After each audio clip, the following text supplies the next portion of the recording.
The opinions expressed by the host and guests in this show are not necessarily the views of Children's Health Defense.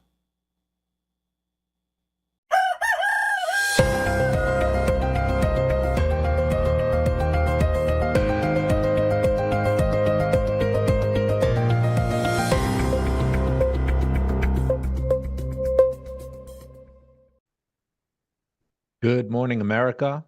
Good morning, world. Good morning, CHD. Welcome once again. My name is Michael Kane. I am the Director of Advocacy here at Children's Health Defense. Today, will New York follow California, abandoning CDC guidelines? You know, sometimes California gets a real bad idea and does it first, and New York follows. Sometimes New York gets a real bad idea and does it first, and California follows. We saw California rush through legislation, an actual bill that became law, decoupling the state from CDC vaccine guidelines. It's the first state that has done that. We're seeing a lot of talk about this, and some bills are popping up in New York to allegedly do the same thing. We have John Gilmore on the show today, founder of Autism Action Network, to discuss this, to see what's going to happen in New York, what might happen in New York, and also to discuss some breaking late news headlines on autism as well, too. But first, as always, we have a little bit of news, so let's do that. CHD has our annual conference in Austin, Texas, November 7th through the 9th. Surgeon General Joseph Ladapo, Senator Ron Johnson, Senator Rand Paul, Russell Brand, Dr. Suzanne Humphreys, so many people, over 30 speakers are going to be there. Recently added Dave Weldon is going to be at the conference as well, too. And I believe there's going to be one more surprise announcements. Tickets are flying right now. It is going to sell out soon. A lot of the welcome reception is sold out. The dinner is basically sold out. You might be able to get a ticket to that happening Saturday night. Amazing panels, and just amazing to have the medical freedom movement all in one space. Definitely don't want to miss it. The link is in the show notes here for you to check out the conference and to register to get your seats, get your ticket. OSHA lied. This is an exclusive from the Defender. OSHA admits it told healthcare employers not to report COVID vaccine injuries. That's right. Here is some quotes that were tweeted out on the CHD account. Quote, "So as not to discourage vaccination, employers are not required to record instances of adverse events to vaccinations on the OSHA 300 log effective through May of 2022, the directive said. According to the same directive, OSHA would not cite healthcare employers for failure to comply with workplace injury record keeping requirements regarding worker side effects from a COVID-19 vaccination through May 2022. This is scandalous. What happened here was a whistleblower came to the Defender with this information. Defender called OSHA, and OSHA said, yeah, it's true.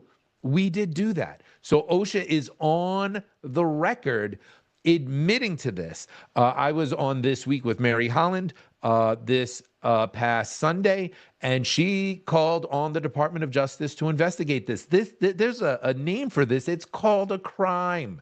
This is criminal. This violates federal law. How dare OSHA do this? OSHA is there to protect employees. That's literally their mandate.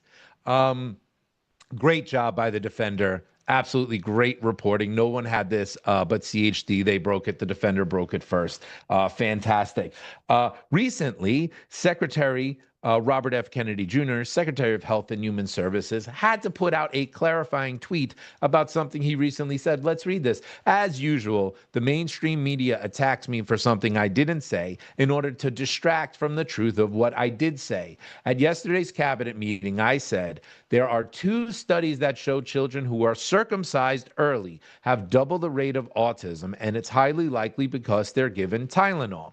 An August 2025 preprint.org review by Patel et al. Directly validates my point that the observed autism correlation in circumcised boys is best explained by acetaminophen exposure, not circumcision itself. He goes on to describe the media. Newsweek reflected my comments mostly accurately. USA Today partially reported what I said, but used misleading framing. New York Post distorted it completely with its headline, implying I said circumcision causes autism. So once again, mainstream media chooses to character assassinate me instead of educating Americans by digging into the science. You know, New York Post is an interesting one. They get so many things so right and do so good, and so many things so wrong and drop the ball so bad. It's actually really, really a unique publication. And being in New York, I watch the Post quite closely. Speaking of autism, again, there was recently, just I believe late last week, Secretary Kennedy and President Trump in a cabinet meeting, RFK Jr. on rising autism rates. This is a national security issue. Trump, there's something that's artificially induced, whether it's the vaccines. Let's show a clip. Today, the autism rates are nationally are 131, but it's actually much worse than that because California, which has the best collection system, reports an autism rate of 1 in every 19 children, 1 in every 12.5 boys. This is a national security issue. And now it's 1 in 12 for boys, 1 in 18, 19 for girls.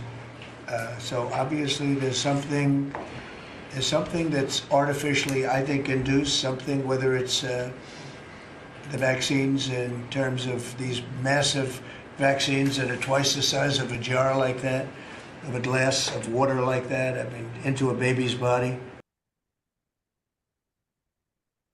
So Secretary Kennedy and President Trump not letting go of the autism issue. What is causing this astonishing, horrifying rise in autism? Who better to bring on to discuss this a little bit than the founder of Autism Action Network here in New York, John Gilmore. John, why don't you join us here? Hey, Good to Michael, have you. thanks for having me. So California rates of autism are now being reported near 1 in 13 boys. What is that? 7% of the boys in California. Absolutely astonishing. What are your comments on that? What do you think? Well, unfortunately, it's nothing new. I mean, it's just this curve started going up, 25, 30 years ago, and it just keeps on progressing up on an exponential scale. California, it seems to be the best at counting those folks, or one of the best at counting those folks. And so, that's why their number is the worst. But I think if you can generally kind of apply that over the rest of the country, even if the particular numbers from state to state aren't quite as high as what we're seeing in California. But it's a public health disaster of the first order that up until basically November of last year, the public health establishment of the United States completely wanted to ignore. They latched onto every excuse out there to not seriously look at these numbers. Because what's happened, for the last, really 25 years, every 2 years, the CDC does this survey to where they get these numbers. And every year, the rate goes up about 13%, right?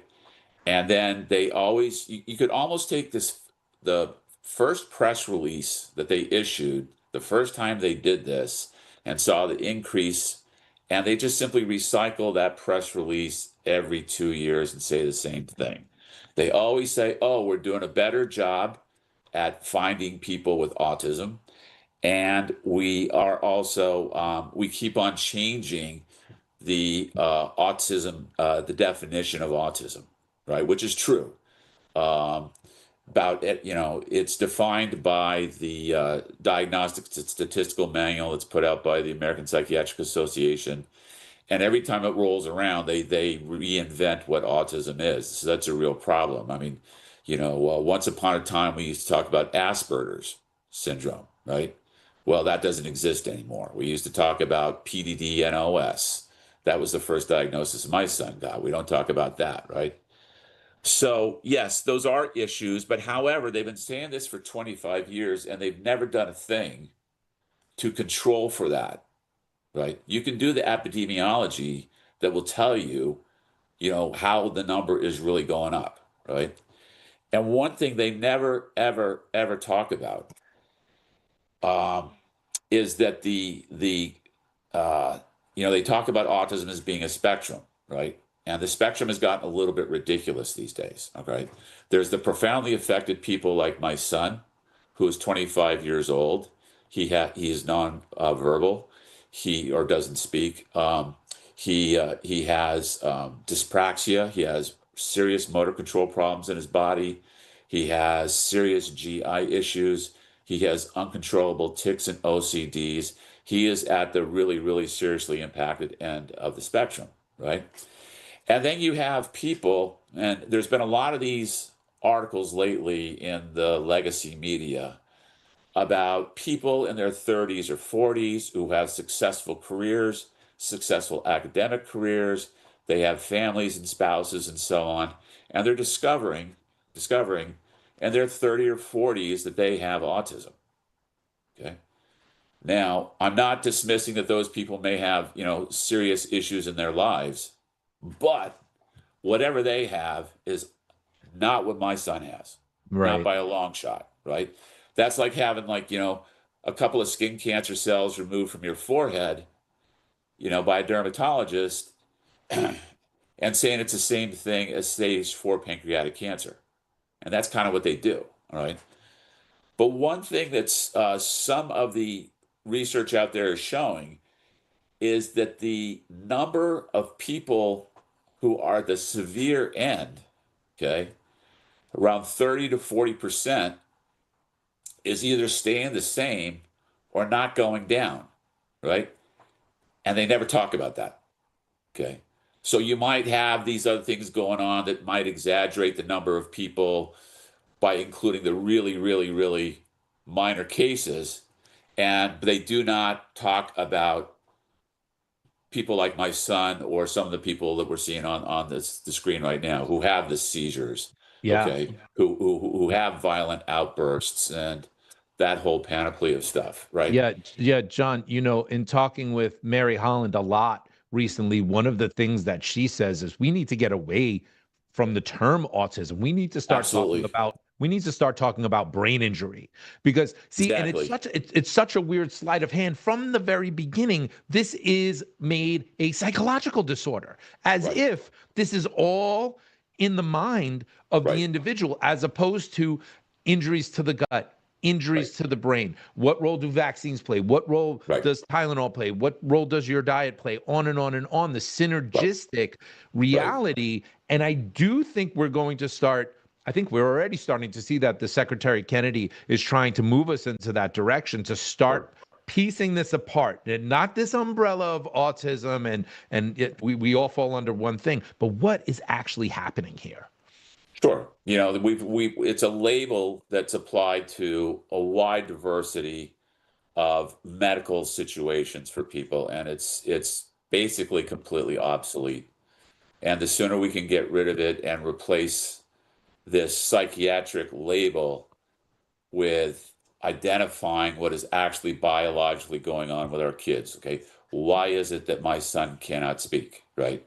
Why is it that he has these uncontrollable tics and OCDs and all the other different kinds of symptoms that we have and manifestations we have that just all lumped together? I mean, you got Jerry Seinfeld seriously suggesting that he has autism, right? It's kind of absurd. It is Yeah, absurd. But the problem is that there is a very powerful movement, and there has been for a long time, to shift all the focus onto the very high end right. people who think of it more as an identity issue rather than a health issue, right?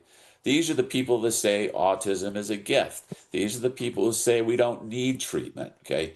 This is the people who say that anyone who talks about the people like my son who are profoundly infected, like Secretary Kennedy always does, he says that somehow he is insulting people with autism, right?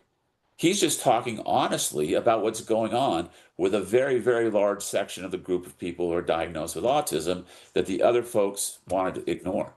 Okay. Yeah. I think for very clear reasons why they want to ignore it. Well, and in speaking and ignoring autism, Secretary Kennedy, we opened with a clip talking about 1 in 13 boys in California having autism. California recently has just moved away from CDC guidance for their vaccine guidance to pediatricians in the state. They are now going to align it to the AAP, the American Academy of Physicians, of Pediatricians, excuse me. Pediatrics. Yeah. Pediatrics, yes. And I last week or 2 weeks ago talked to Christina Hildebrandt about this, where we talked about what was happening in California. They did this overnight in the darkest corner they could find in Sacramento, bypassing all of their democratic processes. And it is now law that they are going to follow the AAP for guidance on childhood vaccination. Now, in New York, there is talk about this as well, too, but it has not happened. So give us a little background of that. What's going on in New York right now? What do you think might be happening? Well, on the big picture, for the first time ever, okay, the federal agencies, the FDA, the CDC, the NIH, they're no longer following orders from pharma. That's right. Okay. And they are losing their minds. Okay. They have never experienced this. Okay. It's like their earth has like shifted off into a completely new orbit, and they don't really know how to respond, right? So one of the obvious things to do is, oh, well, we're just going to separate ourselves from the ACIP and we'll make up our own rules, right? And which is really kind of interesting, because basically, what that shows is that the unified front that controlled everything is starting to fragment and crumble, right? Because you got California doing their thing. They've teamed up with a few other states, Hawaii, Oregon, Washington, and made this alliance, okay? You're having the same thing in the Northeast, New York, the New England states, a couple others. I think there's 9 states in total. They're kind of doing the same thing, right? They're basically losing their minds over the fact that the ACIP is no longer issuing orders that everybody needs to follow. Okay. Another thing that the ACIP did with COVID shots, which I think is really interesting, is basically they threw the ball into physicians' laps. Okay. They say, we're not going to issue a blanket order that all kids for example, have to get the COVID shot. Okay. Which is what they want to do in California and New York and so on. They said that a kid can get it based on the judgment of the kid's own physician. Oh my God. Imagine that, doctors actually making up their own minds and judgments about what is good for the patient in front of them, right? So it's really kind of threatening to the whole structure, because one thing that's gone on in medicine for a long time is the decision making that's been consolidated into corporations, government agencies, and so on, basically taking away the judgment of individual physicians and presenting them with an algorithm that they simply need to implement, right? Here's the rule book to follow it, okay? And don't vary from it. That's kind of what they've been doing, right? And so that's what they're trying to do in New York. But in New York, it's kind of interesting because they're not saying the ACIP, there's these 2 sort of state boards, right, that already exist to kind of advise on things, and they're kind of want to turn them into the new ACIPs, right? So, which is actually kind of contrary to the way they typically do things, right? And I think it also shows how they did this in haste, right? You'd think they would say, well, the ACPI isn't doing it. We're going to do one board in New York that's going to decide it. But they decided to do 2, right? And then they decided they're going to let them take advice from the AAP and so on and so forth. Other organizations, ACOG, the American College of Gynecologists and Obstetricians, or I forgot exactly what that synonym stands for. But it's interesting. So they put this bill in a few months ago, and it's not picking up any steam. Like, Wait, it's wait, really wait, John. interesting. John, what? So you're talking about a bill in New York? Yeah, just to clarify, I guess. Okay, Yeah. there's a bill to make these two existing boards in New York basically replace the ACIP, right? So they're just going to basically do what they're told to do by the New York State Department of Health. There is a bill in New York to make that happen, and it is not the law yet, right? Right. And I'm just kind of sort of interested to see the reaction to it, and it's not getting a lot of traction. Well, so it's interesting. It's interesting. You and I, John, have always kind of been supporters of short legislative sessions at the State House, right? So look, California, they have basically a 10-month session. And so September, theirs ended. And this was snuck in right at the end when no one was looking. It's done. They've already decoupled from CDC guidance for childhood vaccinations.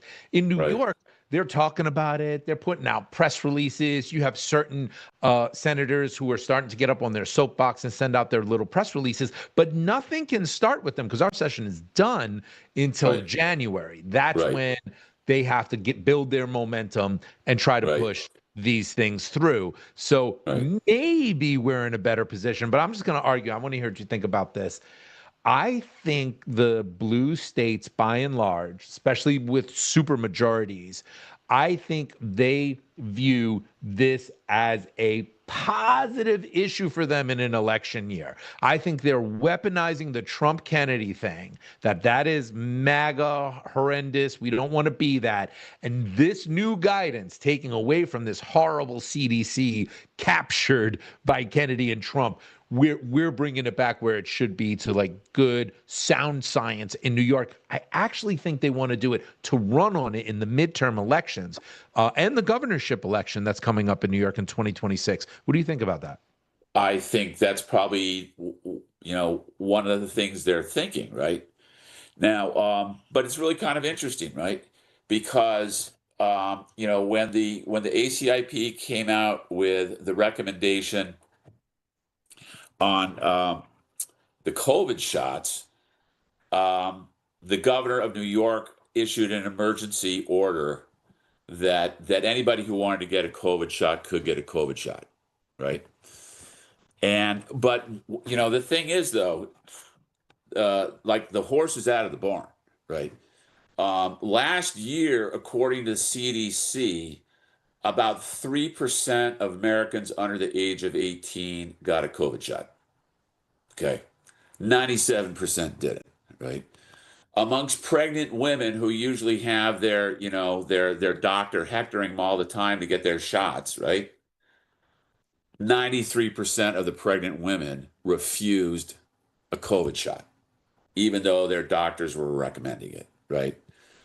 So I don't think the pool of people who are, really worried about the fact that everybody is not being told to get a COVID shot right now.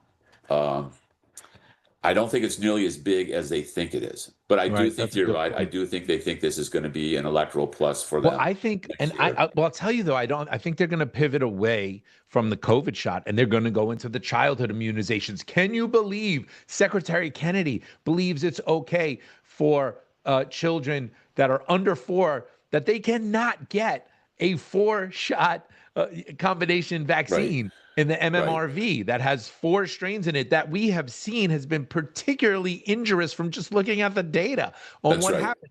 So they're shifting this away from the COVID shot and going in there. I want to bring up another point you told me off camera that. Oh, go ahead, John. Go ahead. Well, the thing is I want to give. I think Kennedy and his people have been very thoughtful in what they've approached. Right. The COVID shot, people know it's not very good. How do we know that? Because they're simply not getting it, right? The MMRV, the MMR combined with the chickenpox shot, nobody argues that the MMRV has 2 or 3 times the amount of seizures caused by it than just the MMR by itself. Not even a question. So they're in the situation of arguing, why are we going to double the amount of kids who get seizures from a shot? For what reason? Okay. You can't make a real good argument for it. And then they also picked the hepatitis B, right, at birth. Okay. The United States is just about the only rich country in the world that gives children a hepatitis B at birth. England, Germany, France, Switzerland, UK, basically all of Europe, right, does not do it. Why do we do it? Okay. What do they know that we don't? What do we know that they don't? Okay. And the way that they do it is the way they've suggested handling it here. You give the mother a test to see if she's a carrier of hepatitis B, and then it makes sense. Other than that, it does not make sense at all, right?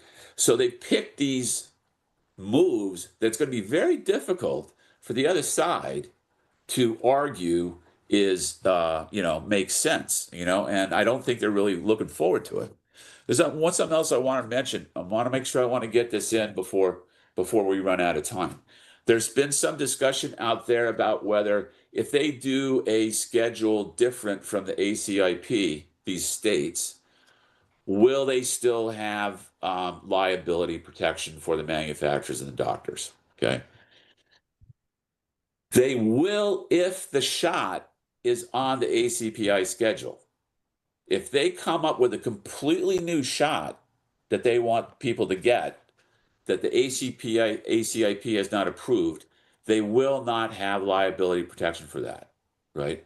So, I don't know, let's say they decide that they're going to give a shot for, I don't know, pick a disease, tuberculosis, whatever, right? That would not be protected. But there's also something else that's really important here, right? Is that those states, if they vary from the ACPI schedule, okay, the shots that they give will not be eligible for vaccines for children funding, okay? More than half of all the shots given to children in the United States are paid for with federal vaccines for children money, right? All the kids on Medicaid, other kids who are underinsured or don't have insurance, that's all paid for by those federal dollars, okay? If they suggest giving a COVID shot to a kid that does not match what the ACIP is saying, they're going to have to pay for either the person getting the family getting the shot is going to have to pay out of pocket, or the state is going to have to pay for it, right? They're not going to get that money. That's going to be a big deal. They're not talking about that yet, all right? But like here in New York, we're looking at a huge fight over the budget coming up next year because the money just isn't there for what they're trying to spend, right? And they're going to propose billions of dollars of new expenditures potentially for shots because they don't want to do what the feds are doing. Good luck with that one. Yeah, that's really interesting. Most of the mainstream media reports that have been breaking on this have ended by saying, funding has still not been determined on this. We'll be reporting on that, in the future. So even as all the rhetoric is out there that these, I almost call them health syndicates, the East Coast Health Syndicate, the West Coast Health Syndicate, as they're like really pumping up their chest against the feds right now. It's unclear how they're going to be funding this. It's unclear how they're going to fund these vaccines that normally come from a huge budget in the Vaccine for Children federal funds. I think we should call these states like the Northeast and the West Coast that are opting out, I think we should call them the Vaccine Confederacy. Maybe we should. John, there's one other point I want to get to on this, and it's exemptions. I want us to finish out the segment on exemptions because we're talking about California, we're talking about New York. How can you talk about these two states without noting it's almost impossible to get any vaccine exemptions for your kids in either of those states? Even medical exemptions are near impossible to get in both states. Thankfully, we've had a little movement on that in New York, as a lot of our viewers know. The Sarah Doe case backed by Children's Health Defense has opened up a door to allow medical exemptions to be accepted properly in line with a pretty good law that we have here in New York that says the physician decides. If the physician says that a child should be exempt from a vaccine, that should be the end of it. California actually doesn't have that. It is actually statute in California that it is not up to the attending physician, that it actually goes to this nameless bureaucracy that just basically yes or no, and guess which way, most of them go. It's also interesting that you're seeing these high rates, unbelievable rates of autism in California where there are no vaccine exemptions. It's almost like, does 1 + 1 equal 2? It almost seems very obvious and transparent. So talk to us a little bit about the state of exemptions, especially here in New York. And what do you make of this correlation between exemptions and autism rates? Well, I mean, if you're looking at California particularly, that seems to be the starkest example of it because the some CDC numbers just came out, and California has the lowest rate of medical exemptions of any state, right? And close on its heels is New York. We're second, right? And they basically set out to just make them. Well, it's always been difficult. But one of the things that we saw with the Sarah Doe case and other situations here in New York is New York has set out to revoke longstanding existing ones. Okay, they're just basically doing everything they can to make sure that all students are following the schedule, right? And so even if a kid has had an exemption for 10 years. The Department of Health has decided that they're going to go after those. Now, fortunately, as you said, there's been a couple of really important cases in New York that has the federal courts have reasserted the New York federal law, which, as you mentioned, is a good law. It basically says the doctor decides.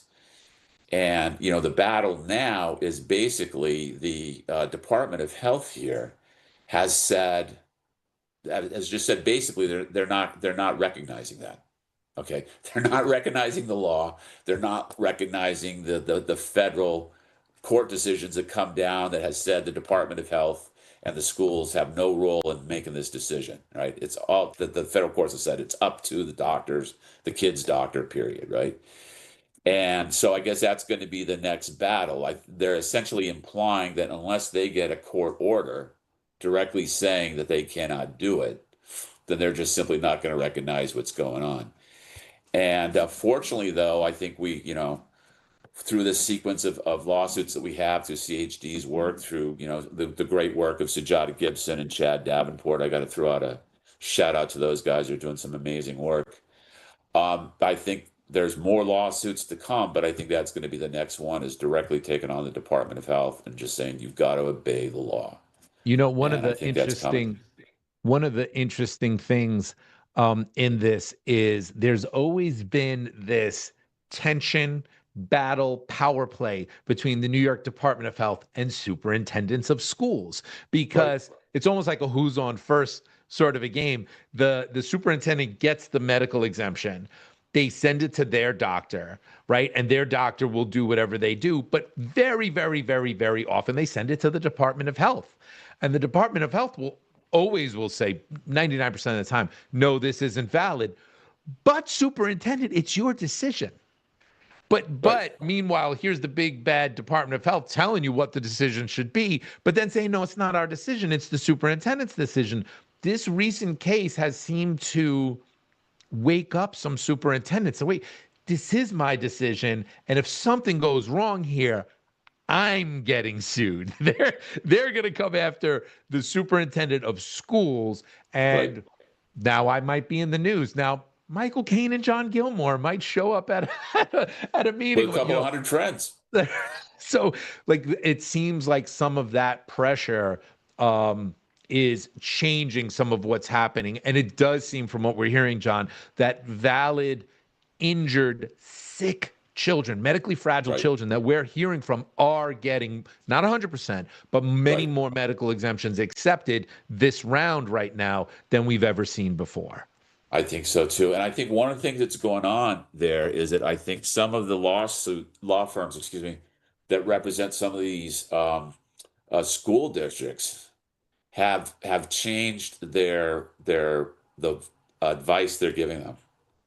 I'm thinking now they're saying, and they're not saying it, publicly, but I think they're saying to superintendents is, look, we got to follow these court cases. I mean, this is federal courts telling us we got to do this. We got to do it. So let's do it quietly. But we're seeing a big uptick in the number of approved medical exemptions in New York, which is been a long time coming. There is one law firm that has put out guidance more like the Department of Health's guidance, and we're seeing those turning down. If the school is represented by this particular law firm, we're seeing those medical exemptions turned down. We're seeing lawyers getting involved. We're seeing all that happen. But no one has come out from a law firm and publicly said, no, yes, you need to accept this. But I think you're right. It would not help them or their clients to be public about that advice. So while we don't know, I think you're onto something with that. And I also think maybe like the school themselves are saying, hey, wait a minute. Okay, if I turn this down, I could end up in court with, hundreds of thousands of dollars, maybe even millions of dollars of legal bills. For what? And then you also could end up with 200-300 people showing up at the courthouse, like we did, for this girl who had 7 valid medical exemptions refused by her school. It was ludicrous. I mean, like, really, insane. anybody paying any attention was like, what do you mean you're turning this down? So thank God we have that turn. And I want to remind people, January's far away. I already got my Farmers on the Naughty List sweatshirt going on here.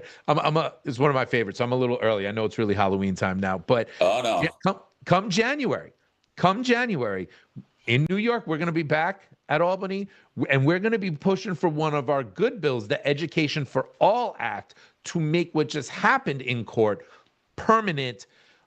We have 2 Democrats who are backing that bill, and it's something that we actually could pass this January as well, too.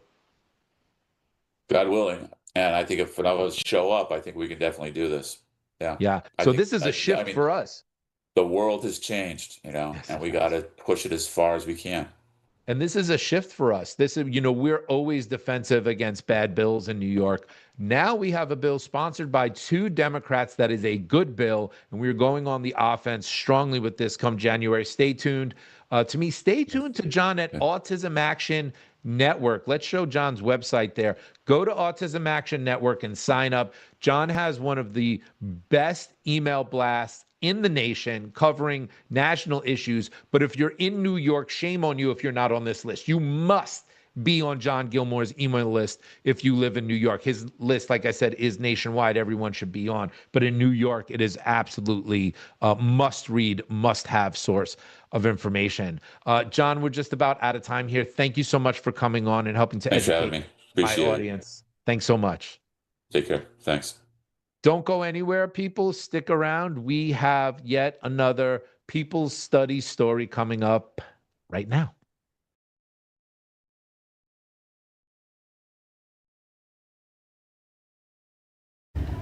Can you tell us your name, please? Marina Zlatin. And you're here to tell us about some information, your knowledge.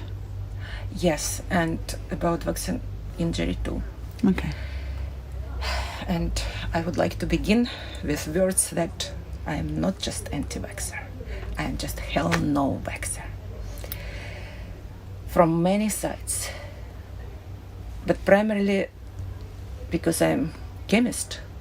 I started to study ingredients, and I came to conclusion that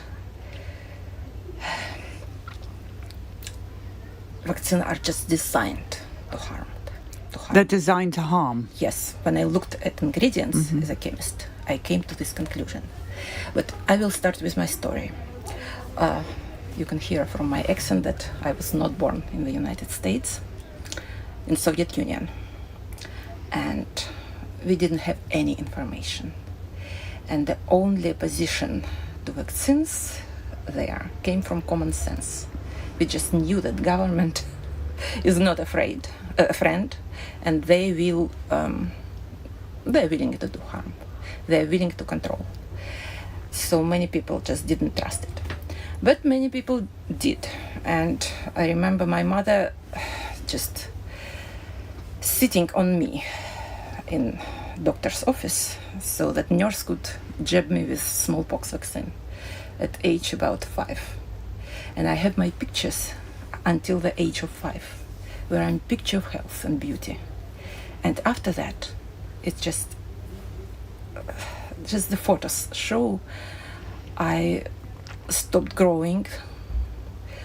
I didn't grow to the height that I was supposed to be. I developed acne, eczema. My eyesight worsened after this shot. But we didn't have many shots. We had tuberculosis at birth before we released from the hospital.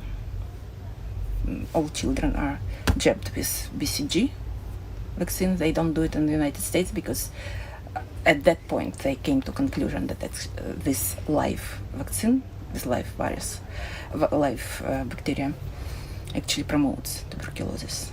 And on the street that I lived, there was a sanatorium for children who developed tuberculosis.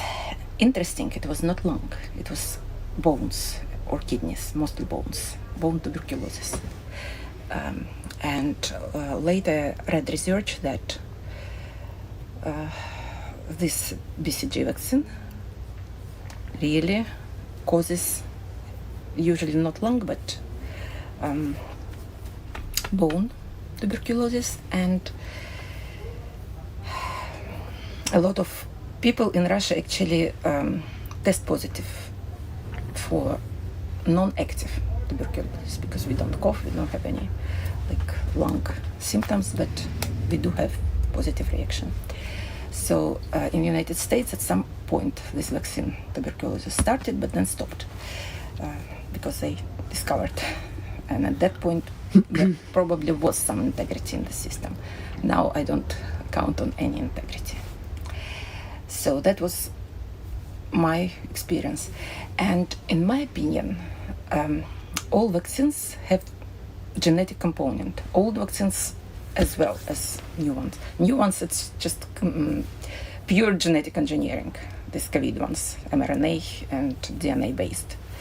But old ones also have great ability to change DNA. So, because virus is actually designed by nature to cut DNA and insert some material. And chemicals that are used, one of the chemicals actually opens all lipid barriers, and cell walls, plasma membranes are made of lipids, so they make it easier to for all other viruses, other chemicals to enter every cell of the body. Our nerves are insulated by lipids, myelin sheath. So this is bridged to blood-brain barrier is actually made of lipids. Placental barrier made of lipids. So these chemicals, first of all, they work in synergy. So they open these protective barriers, and then everything is going. But again, some people are really injured, some are not injured. It depends on genetics and weakness of DNA, or maybe amount of antioxidants in the body, like glutathione, play the role in protective. Do you believe that the shedding is real? That you can be sick from being by someone that's taken a COVID shot?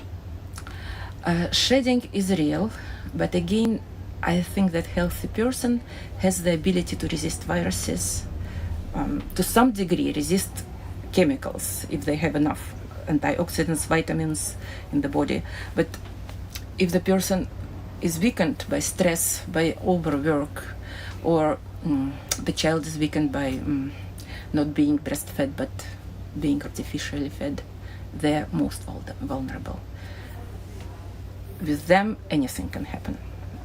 They can be maimed, they can be injured, and it's difficult to predict which ones. Sometimes, yes, you can predict if the child is kind of already weak and malnourished. Not breastfed, or mother ate a lot of junk food being pregnant. Yes, it's already kind of weakness, but sometimes you just cannot predict. People may be injured who look healthy. And vaccines themselves have variable content. If you know about Corvelva study, Sorry, say it again. there was a study done by Italian scientists who pulled their own money and paid some lab in the United States to do analysis. And if you don't have this copy of Corvelva, the study was called Corvelva. I can send you, because I keep copies of vaccine research, and they discovered they actually analyzed several vaccines, including hexa, which diphtheria, polio, 6 viruses. And they discovered that there was nothing that could cause immunity, but there were a lot of chemicals, some of them, some organic, big molecules. They could not even identify them with all the equipment. So it's very murky what's in vaccines. There is a lot of contamination. There is also the term that pharmaceutical industry uses, hot lots. You probably know about this term. And some lots are more, they have different, maybe contamination, maybe something intentionally put, because a lot of this is run like a study, like experiment. And with COVID vaccines, scientists discovered that even within the same lot, the content may be different. So it's run like a big experiment on people. People don't understand that. Okay, so let's return to me. But there is such a brainwash that Pasteur saved this boy with rabies vaccine life. Smallpox vaccines saved countless lives. Big lie. I just don't have time to talk about that. But it takes, people are brainwashed. And I admit that at some point, even I was kind of thinking that they have this ability, the vaccines have the ability to prevent disease. But I believe that. And my son actually my daughter was vaccine injured. She was born very big one, well-developed, healthy girl, but after diphtheria, tetanus, pertussis vaccine, she was so sick she almost died. I mean, she really struggled for a couple of days. I was not even sure that she would survive, but she survived. But after that, she kind of, like me, stopped growing that fast, developed acne, developed eczema. So we kind of had similar reaction. And I had also one more reaction to vaccines. When I came to United States, I already knew about mercury in vaccines. I already calculated later I calculated amount of mercury and compared with how much is in hazardous waste that is not allowed to be disposed in sewage or in landfill. And my calculations actually show that in what they call childhood mercury-free vaccines. Again, the lie. Do they have mercury in? They have 0.1 microgram. So, But they when say just trace amounts, right? yeah, trace got it. amounts. When I compared with, as a chemist, I just pulled how much is allowed in landfill. It's 200 parts per billion allowed to be disposed in landfill. In this mercury-free childhood vaccines, 2,000, 10 times more than allowed to be disposed in landfill. And it goes right into children's blood. And if it's several vaccines, it's comparatively more. In flu vaccines, it's 25, not 0.1 like in mercury-free, 25. And they do flu vaccines to children too. So 25, it's like 50,000 parts per billion. So huge amount, like really huge. I even wonder how people survive that. That shows that, yeah, we have, but probably all body resources, all antioxidants, all vitamins go into neutralizing that. But some people just cannot neutralize that. If it exceeds this body ability to fight it, big injury. And mercury has affinity to sustain in these lipid membranes. In the membrane, this myelin sheath that surrounds nerves. So mercury actually causes, it cannot not cause, it causes autism. It causes all kind of neurodegenerative disease. And Have you looked at the aluminum in these? it works synergistically, but mercury is the primary culprit. But again, if it's aluminum and there is more chemicals, there is formaldehyde, there is like they kind of vary content of chemicals, but some persistently are in many vaccines, like this aluminum, this formaldehyde, which is embalming and carcinogen. And the diseases that can result, it's first, it's a genetic component, because any part of DNA can be damaged, but especially parts of DNA that are already weak. So here you have variety. Chemicals are variable. Contamination present in every vaccine. DNA contamination in every vaccine. But in addition to DNA contamination, there may be microbiological, there are heavy metals contamination. Contamination is horrible. And this is not even in ingredients. By the way, they removed a list of ingredients from FDA website. I recently looked. List of ingredients for which? It used to be ingredients, list of ingredients for each vaccine on FDA and I think on CDC websites. I looked at both. Nothing. They cleaned the websites. So we have to now try to get it through Freedom of Information Act or so. Okay, I will return briefly to me. I did a stupid thing. I decided to get a nursing degree, and I almost got it. But in order to get it, first I had to do a list of vaccines. And I was sure his pediatrician lied to me that American vaccines are tested very well.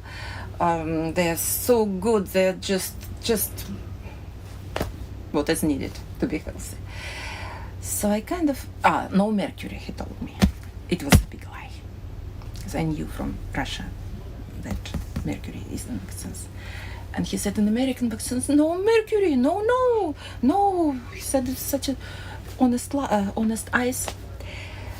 We should not believe even one word spoken by pediatricians. They are liars.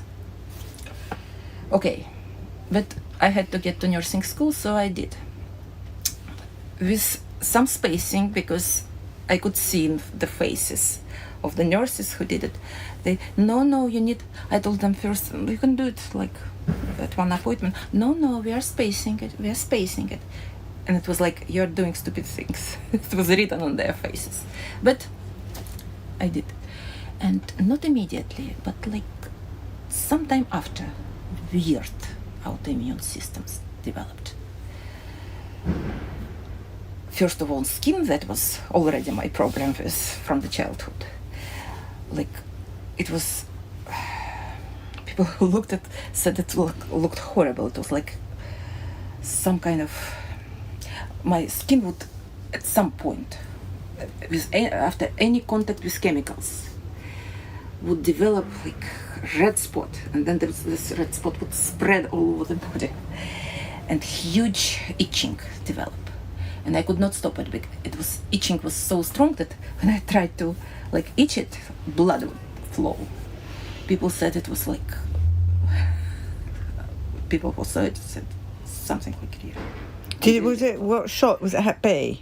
It was several. Yeah, I got several that was required for nursing school, because in Hep Russia they B, had like definitely. not many. And you have to do a series, like 3 shots of Hep B or something, right? Yeah, I got Hep B, a number of them.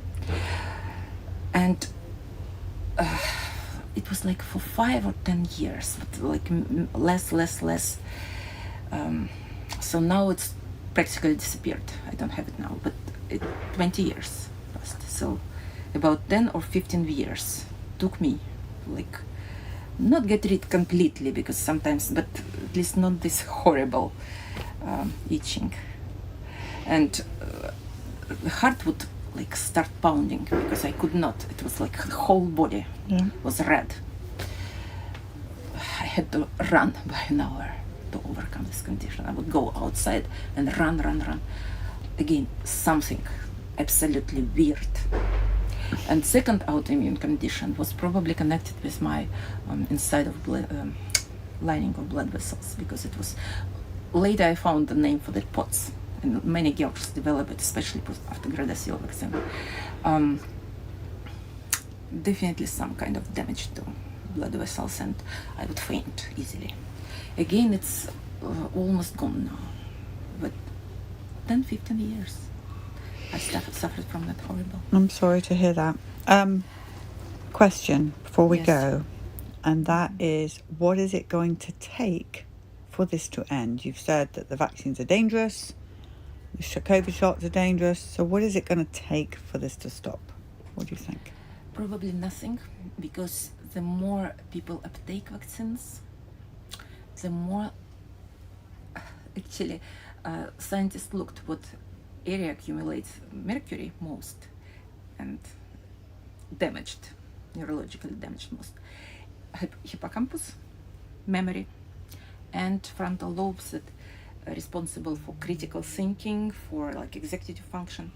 The more people get vaccines, the less they're able to, how to say, not only they lose ability to study mathematics and all these high-level subjects, which we can see, like horrible situation in schools. It's from vaccines. If I have time, I would tell more about that, but they lose the ability to critically think. They, like, someone made a term, mass formation psychosis. They joined this mass formation psychosis. So they are lost.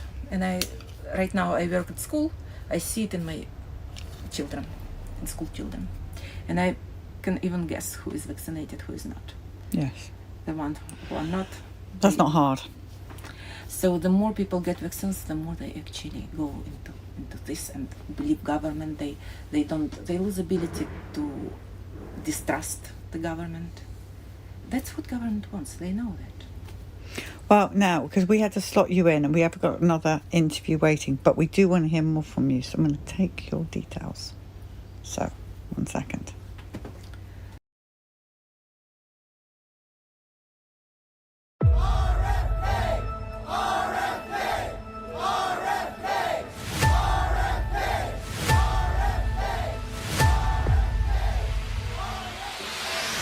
Some 40 to 70% of mothers who have children with autism believe that their child was injured by a vaccine.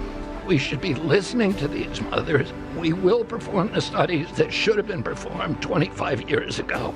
This is the most important thing. There's nothing more important than that. This guy is staking his presidency on ending the autism epidemic, and he talked about vaccines. We want no mercury in the vaccine. We want no aluminum in the vaccine. We didn't know if he was actually going to touch on vaccines, and he was all over it. There's no reason to give a baby that's almost just born hepatitis B. He basically gave parents permission not to vaccinate their kids and definitely not to take Tylenol. We now have data we cannot ignore. There is a causal relationship between prenatal acetaminophen use and neurodevelopmental disorders of ADHD and autism spectrum disorder. The truth is, vaccine injuries are real and they've been ignored. Society does not want to acknowledge vaccine injury, period. These childhood vaccinations, the people of America are telling us they are not safe and effective. We are seriously concerned at Children's Health Defense about the disinformation and misinformation out there. The government has decided that this particular industry doesn't have to be liable to anybody. There's only 10% of children are complying with the CDC's recommendation on COVID boosters. A record number of kindergartners didn't get at least one state-mandated vaccine. And the number of exemptions is up. Vaccination rates in children start to drop once again.